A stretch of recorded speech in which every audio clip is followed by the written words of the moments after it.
우리가 봉독한 이 요한복음 13장 34절 35절은 새 계명으로 예수님께서 주신 말씀입니다. 우리 다시 한번 이 말씀 34절과 35절을 함께 봉독하겠습니다. 시작. 새 계명을 너희에게 주노니 서로 사랑하라. 내가 너희를 사랑한 것 같이 너희도 서로 사랑하라. 너희가 서로 사랑하면 이로써 모든 사람이 너희가 내 제자인 줄 알리라. 아멘. 서로 사랑하라. 예수님의 명령입니다. 새로운 계명으로 주신 말씀인데 하나님을 사랑하라 그런 말씀은 빠져 있고요. 서로 사랑해라 이렇게 말씀하세요. 여기서 서로라고 하는 것은 형제입니다.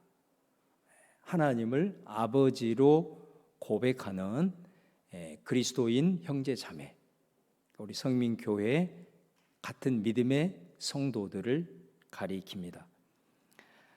그리스도인 형제 자매를 서로 사랑하라라는 것이 새로운 계명이라고 한다면은 옛 계명은 뭘까요? 이와 관련한 옛 계명. 옛 계명은 내 이웃을 내 자신같이 사랑하라입니다. 내 이웃을 내 몸과 같이 사랑하라. 이게 옛 계명이죠. 여러분, 이 말씀은 구약의 모든 율법을 요약하는 그런 말씀입니다. 옛 계명과 새 계명의 공통점이 무엇이겠습니까? 사람을 사랑하는 것입니다. 차이는 무엇이겠습니까? 옛 계명은 내 몸과 같이 사랑하라. 내 자신같이 사랑하라. 그러니까 이 말씀은 너 자신이 소중하잖아. 네 자신이 소중하듯 다른 사람도 소중하니 소중하게 대해라. 그런 말이에요. 네 자신이 귀하잖아.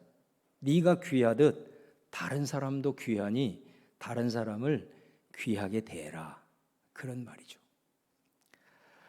그래서 이 옛 계명 내 이웃을 내 자신같이 사랑하라 라고 하는 이 말씀 속에는 자기를 사랑하지 못한 사람은 다른 사람을 사랑하기가 어렵습니다. 자기 자신을 소중하게 여겨야 다른 사람을 소중하게 여길 수 있는 거예요. 다른 사람을 귀하게 여기지 못한 사람은 다른 사람을 함부로 대합니다. 그렇게 되어 있습니다. 자기 자신을 소중하게 여기고 자기 자신을 사랑하고 자기를 귀하게 여겨야 다른 사람을 그렇게 대할 수 있는 것이죠. 그런데 이 사랑은 자기 자신을 전제하는 것입니다. 자기 사랑을 전제한다 이 말이에요. 반면에 새 계명은 어떤가? 내가 너희를 사랑한 것 같이입니다. 다시 말하면 예수님이 우리를 사랑한 것처럼 서로를 사랑하라 입니다. 옛 계명은 내 자신처럼, 새 계명은 예수님이 우리를 사랑한 것처럼, 요 차이입니다. 그러므로 이 새 계명은 여러분, 예수 그리스도의 사랑을 받지 못한 사람은 이 새 계명을 지킬 수 없습니다. 그렇잖아요. 예수님의 사랑을 받지 못한 사람이 그 사랑이 뭔지를 어떻게 알겠어요? 그 사랑이 뭔지를 모르니 당연히 그 사랑으로 사랑할 수는 없겠지요. 그러니까 이 예수님의 새 계명은 예수님의 사랑을 받은 사람만 할 수 있는 거예요.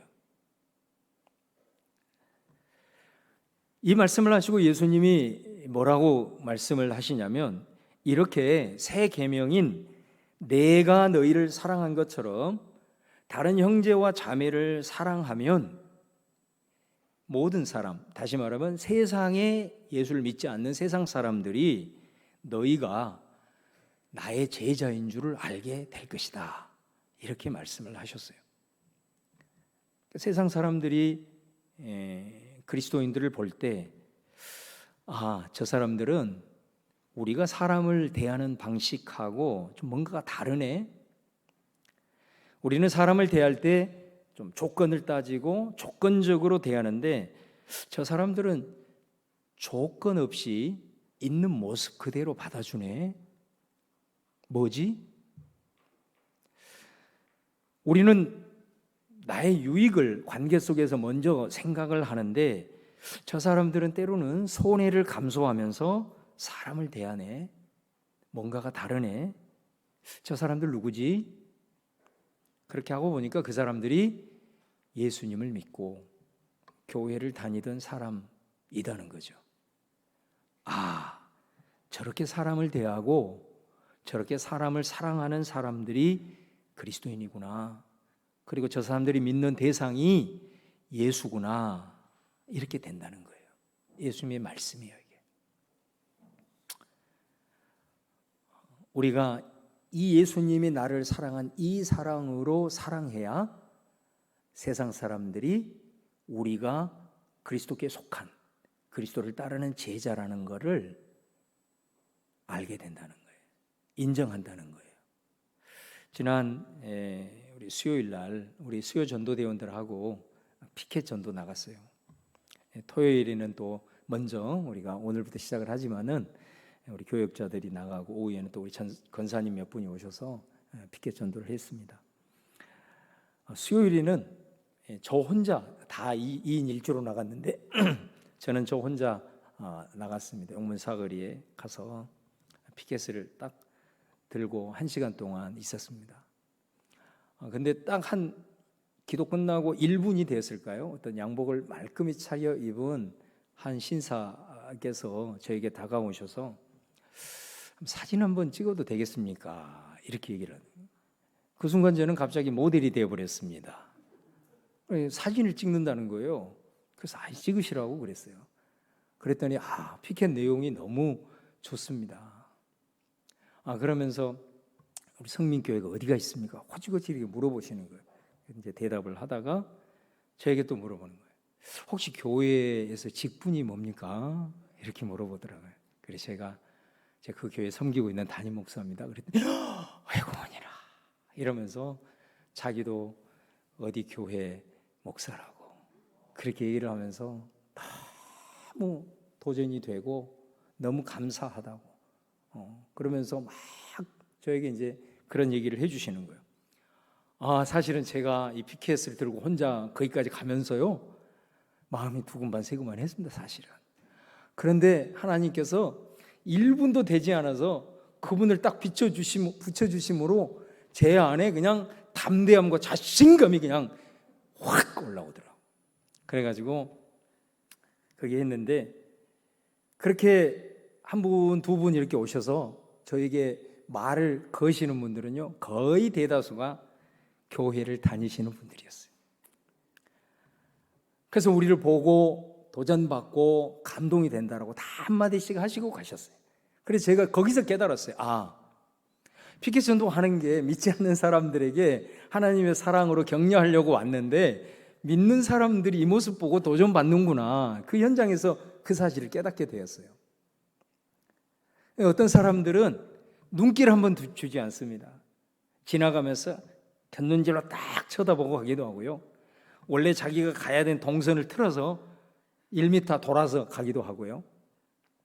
자, 그런 모습들을 보면서 그들의 시선 속에서 세상에 비추어지는 그리스도인의 모습, 교회의 현 주소를 자각할 수가 있었습니다. 그러면서 제 안에 욱 하고 올라오는 그런 감정을 주체할 수가 없었습니다. 똑바로 살아야 되겠구나. 저 사람들이 우리를 이상한 사람으로 보지 않고 편하게 다가와서 말을 걸 수 있을 때까지 그리스도인으로서 떳떳하게 살아야 되겠구나. 그러면서 그 자리가 내가 지금 서 있는 이 자리는 내 자신을 그리스도인이라고 지나가는 사람들한테 드러내면서 나는 성민교회에 속한 성도로서 당신들 앞에서 세상 앞에서 떳떳하게 살겠습니다 라고 하는 결단이 자연스럽게 되더라고요. 여러분도 한번 기회가 되시면 꼭 참여하시기를 권합니다.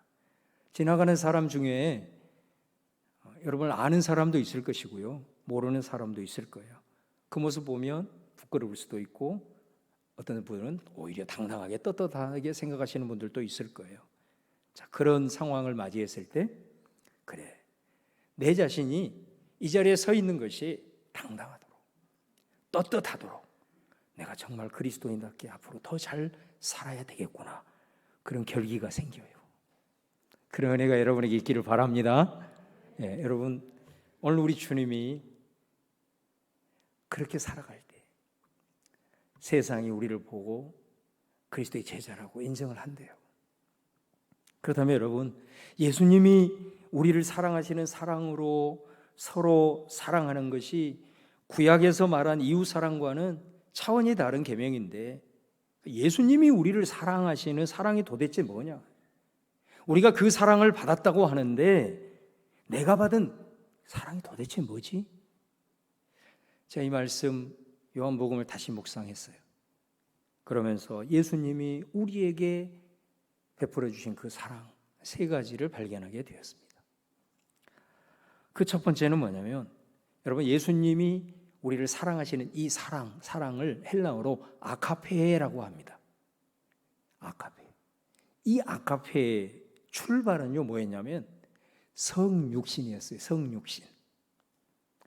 여러분, 요한복음 딱 펼치자마자 1장에 보면은 이게 나오거든요. 1장 14절에 보면은 말씀이 육신이 되어 우리 가운데 거하심에 우리가 그의 영광을 보니 아버지의 독생자의 영광이요 은혜와 진리가 충만하더라. 성육신은 뭐냐면요, 하나님이 인간이 되신 거예요.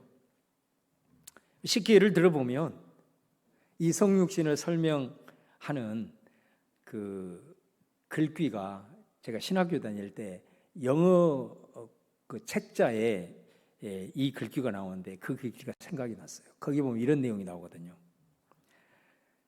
지나가는 그 미물, 땅바닥에 기어가는 개미를 향하여 내가, 개미야 내가 너 사랑해. 개미가 알아듣겠어요? 못 알아듣겠잖아요. 더 크게 가까이 가서 크게 외치면 개미가 아 감사해요, 저를 이렇게 사랑하는군요, 그럴까요? 아마 개미는 내 입에서 나오는 그 강력한 입 기운과 입에서 나오는 그 튀기는 침으로 인해서 깜짝 놀라서 더 빨리 도망갈 거예요. 몰라요. 개미가 어려움을 당했을 때 내가 개미를 구해줘야 되겠다 하고 손으로 집으려고 하면 개미가 고맙습니다 하고 좋아할까요? 자기를 죽일 줄 알고 더 도망간다고요. 몰라요. 그러면 어떻게 내가 개미를 사랑하는 걸 개미가 알 수 있을까요? 내가 개미가 되는 수밖에 없어요. 이게 성육신이라는 거예요. 그래 여러분, 빌립보서 2장 6절 7절에도 말씀하세요. 그는 근본 하나님의 본체시나 하나님과 동등됨을 취할 것으로 여기지 아니하시고 오히려 자기를 비워 종의 형체를 가지사 사람들과 같이 되셨다. 예수님이 우리를 사랑하신다. 그 사랑은 뭐냐면요, 그분이 우리와 똑같이 되신 거예요.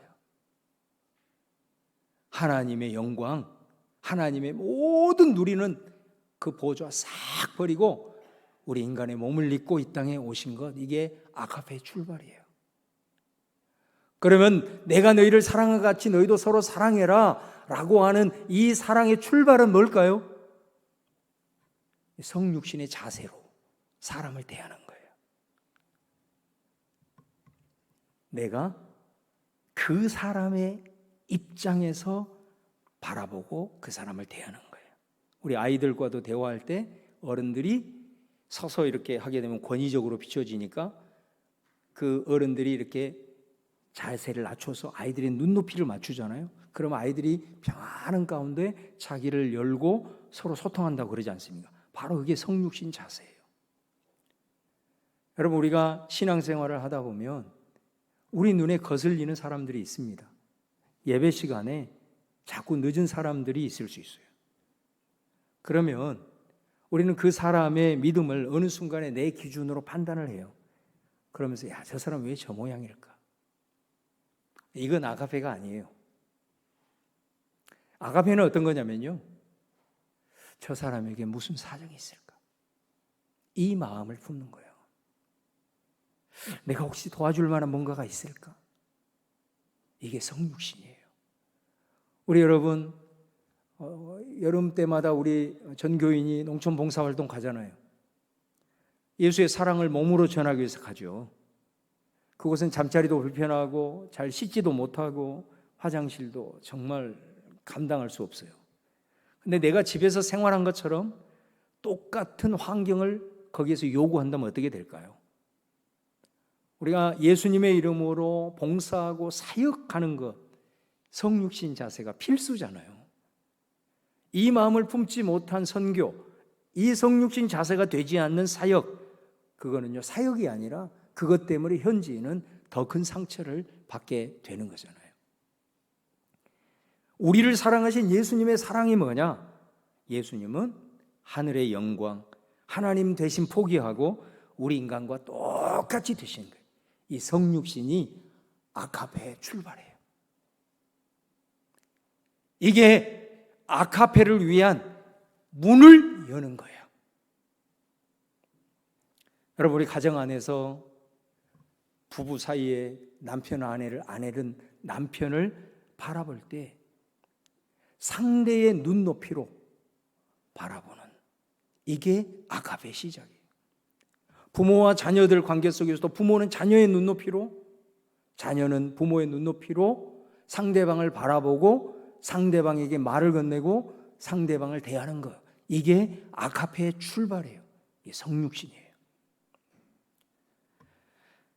아가페 두 번째는 뭐냐면 오늘 우리가 봉독한 13장 1절 말씀입니다. 여기 보면 예수님께서 자기 사람들을 사랑하시되 끝까지 사랑하셨다, 그렇게 말씀합니다. 여러분, 여기에서 자기 사람들은 예수님의 제자입니다. 근데 이 말씀을 언제 하시냐면요, 이 말씀이 끝나고 얼마 지나지 않아서 예수님은 이제 붙잡혀서 십자가에 달려 돌아가십니다. 그런데 여기 모여있는 제자들은 예수님이 붙잡힐 때 다 도망가는 것을 예수님이 다 알고 있어요. 베드로가 3번 부인할 것도 이미 다 알고 있고요. 다 알고 있어요. 그럼에도 불구하고 예수님은 뭐라고 얘기하냐면 그들을 미워하거나 그들에게 실망하는 게 아니라 오늘 말씀하세요. 끝까지 사랑하시니라. 끝까지 자기 사람들을 사랑하시니라. 이게 아가페예요. 여러분, 이 말씀 바로 직후에 누가 나오냐면 가룟 유다가 나옵니다. 2절 말씀해 보시면 13장 2절에 마귀가 벌써 시몬의 아들 가룟 유다의 마음에 예수를 팔려는 생각을 넣었더라. 자기 사람들을 사랑하시되 끝까지 사랑하시니라 라고 해놓고 바로 그 다음 구절에 누구를 등장시키냐면 가룟 유다가 나와요. 여러분, 자기를 배신하는 사람도 우리 주님은 끝까지 사랑하셨다. 이게 아가페. 여러분, 이 12제자는 나중에 교회의 기초가 되지 않습니까, 여러분?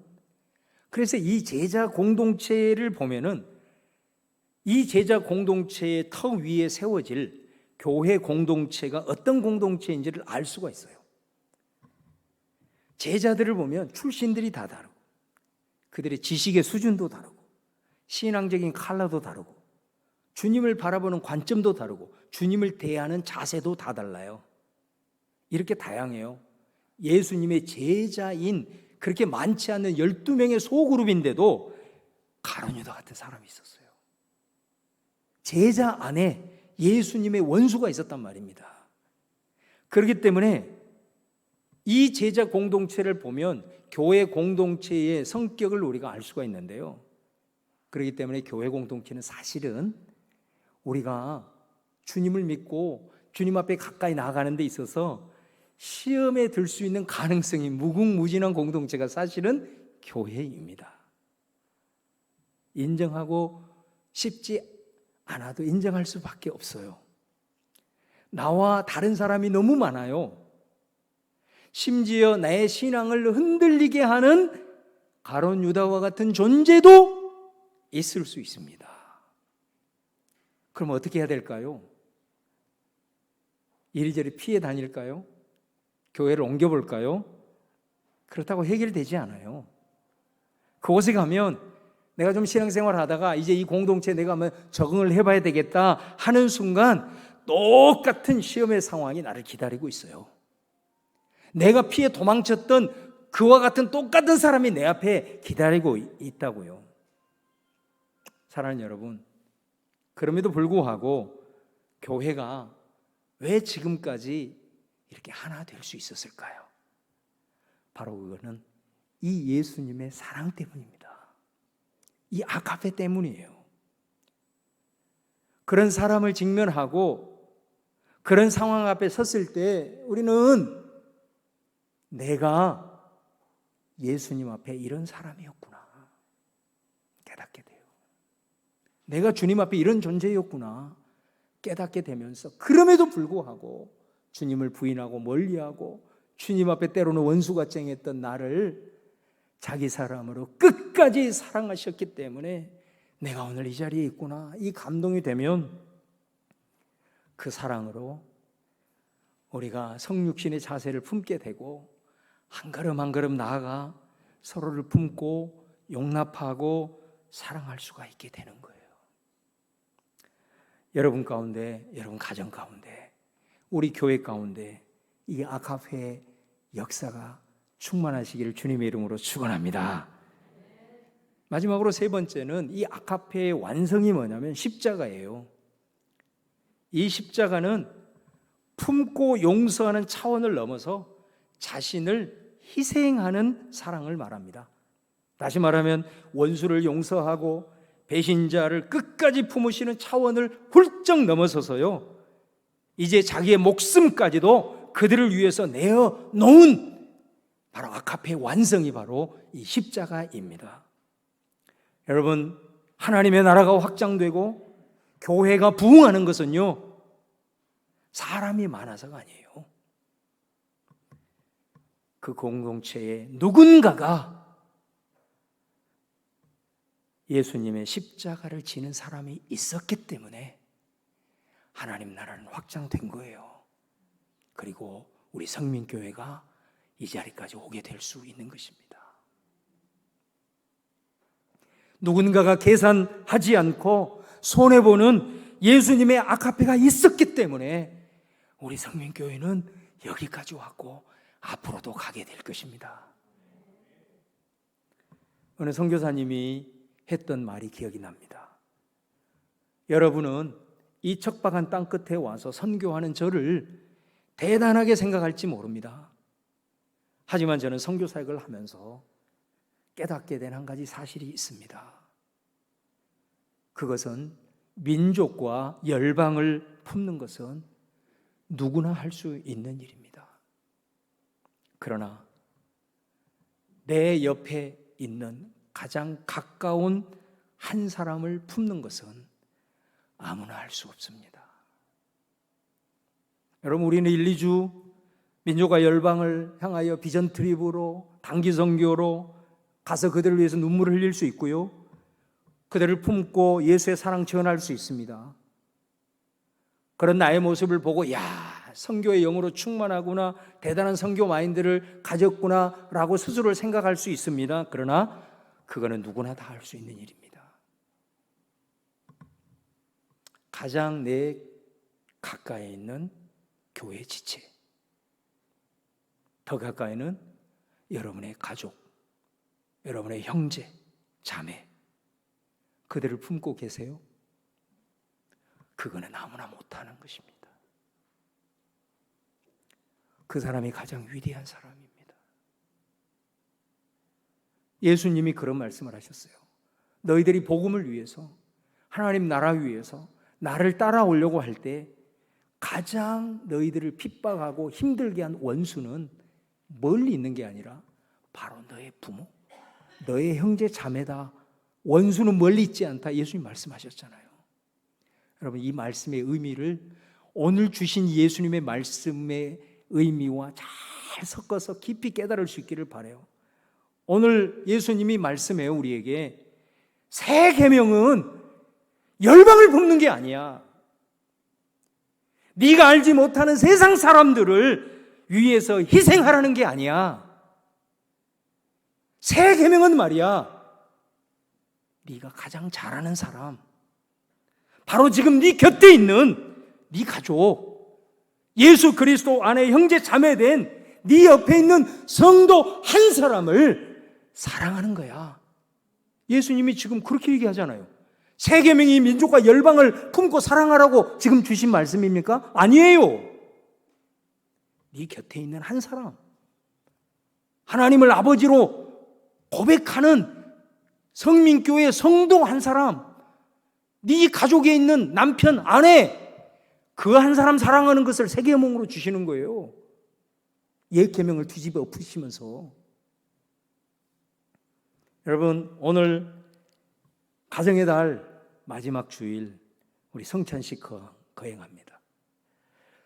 여러분, 이 성찬식을 통해서 기억할 수 있기를 바라는 것은 주님이 저와 여러분을 사랑하십니다. 예수님의 사랑은 어떤 사랑입니까, 여러분?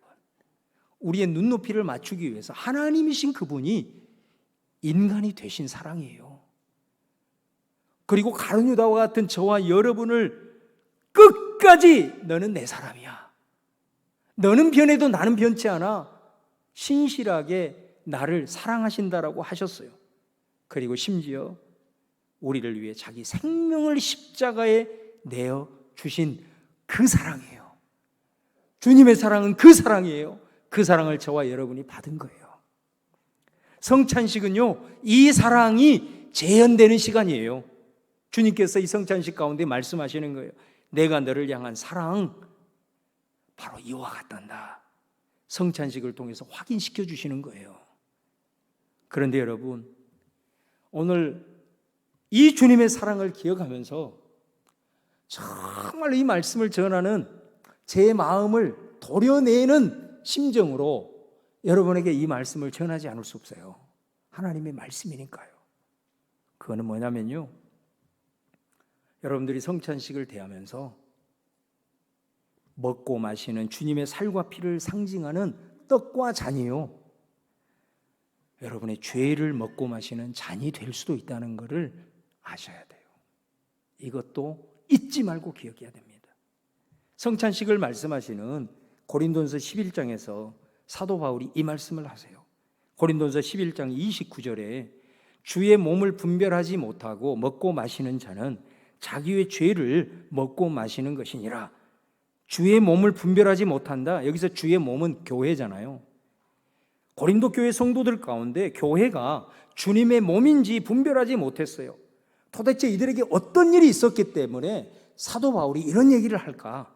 고린도전서 11장 18절에 보면은 먼저 너희가 교회에 모일 때에 너희 중에 분쟁이 있다 함을 듣고 어느 정도 믿거니와. 고린도전서 11장 22절에 너희가 먹고 마실 집이 없느냐? 너희가 하나님의 교회를 업신여기고 빈궁한 자들을 부끄럽게 하느냐? 이 말씀 다음에 성찬식 본문이 나오거든요. 분쟁이 있었대요. 빈궁한 자를 부끄럽게 했대요.